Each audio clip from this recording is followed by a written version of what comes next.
સુરેન્દ્રનગર જિલ્લાના લીંબડી શહેરના ચાલિયાપુરા વિસ્તારમાં એક ભયાવહ દ્રશ્ય સર્જાયું।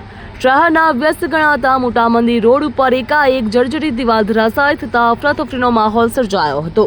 જોકે સદનસીબે આ દુર્ઘટનામાં કોઈપણ પ્રકારની જાનહાનિ થઈ નથી, પરંતુ 3 થી 4 વ્યક્તિઓના આબાદ બચાવ થવા પામ્યો। મળતી માહિતી મુજબ ચાલિયાપુરા વિસ્તારમાં આવેલા એક મકાનની દિવાલ લાંબા સમયથી જર્જરિત હાલતમાં હતી, જે અચાનક જ દિવાલ ધડાકાભેર નીચે પડી હતી। દિવાલ પડવાનો અવાજ આવતાની સાથે જ આસપાસના રહીશોને રાહદારીઓમાં ભારે ફફડાટ ફેલાયો હતો અને લોકોના જીવ બચાવવા માટે આમતેમ દોડવા લાગ્યા હતા। જે સમયે દિવાલ પડી તે સમયે ત્યાં કેટલાક લોકો પસાર થઈ રહ્યા હતા, ત્યારે પ્રત્યક્ષદર્શીઓના જણાવ્યા અનુસાર 3 થી 4 વ્યક્તિઓ દિવાલના કાટમાળથી બિલકુલ નજીક હતા, પરંતુ સમય સૂચકતા વાપરીને ખસી જતા તેમનો ચમત્કારિક બચાવ થયો।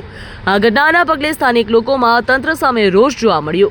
રહેણાંક અને ગીચ વિસ્તારમાં આવી જર્જરિત મિલકતો અને ત્યારે જોખમી સાબિત થઈ શકે છે। જોકે આ ઘટનામાં સદભાગ્યે મોટી દુર્ઘટના ટળી હતી, પરંતુ ભવિષ્યમાં આવી ઘટનાઓ ન બને તેના માટે તંત્ર દ્વારા યોગ્ય પગલાં લેવામાં આવે તેવી માંગ ઉઠી। બ્યુરો રિપોર્ટ, ખબર ગુજરાત।